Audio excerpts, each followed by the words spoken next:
শান্তি।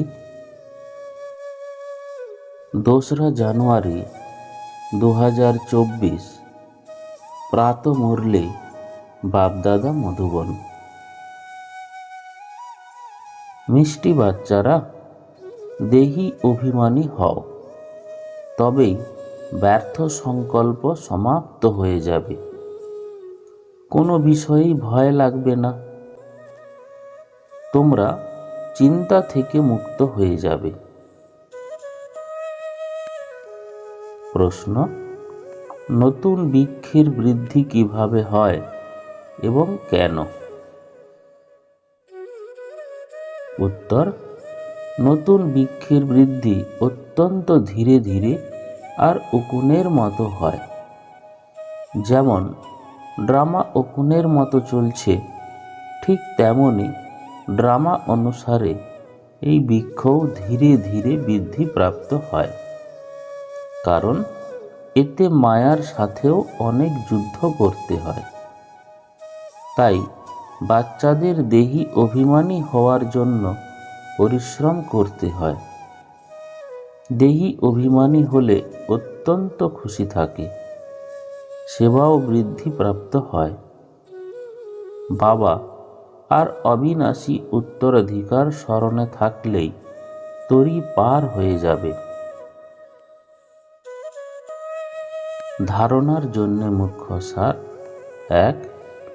নির্মাণতার অর্থাৎ নিরঅহংকারী গুণ ধারণ করতে হবে, এতটুকুও যেন অহংকার না আসে।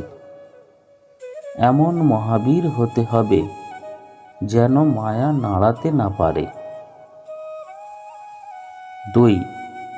সকলকে মনমনা ভবর বশীকরণ মন্ত্র শোনাতে হবে। অত্যন্ত প্রেম এবং ধৈর্য সহকারে সকলকে জ্ঞানের কথা শোনাতে হবে। বাবার বার্তাও সকল ধর্মাবলম্বীদের দিতে হবে। বরদান: কর্ম আর সম্বন্ধ দুয়েতেই স্বার্থ ভাব থেকে বাবার সমান কর্মাতীত হও। বাচ্চারা, তোমাদের সেবা হলো সকলকে মুক্ত বানানোর। তাই অন্যদেরকে মুক্ত বানাতে বানাতে নিজেকেই বন্ধনে বেঁধে ফেলো না। যখন সীমিত আমার এর থেকে মুক্ত হয়ে যাবে, তখন অব্যক্ত স্থিতির অনুভব করতে পারবে।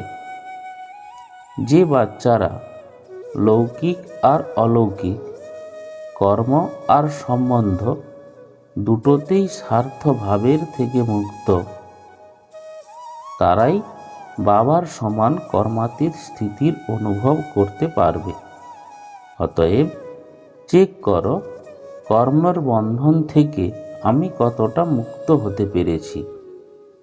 ব্যর্থ স্বভাব সংস্কারের বশ হওয়া থেকে মুক্ত হয়েছি। কখনো কোনো পূর্ব সংস্কার স্বভাব বশীভূত বানিয়ে ফেলো না তো।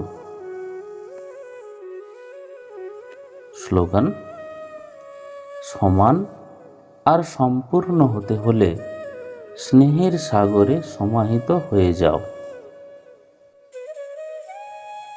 ওম শান্তি।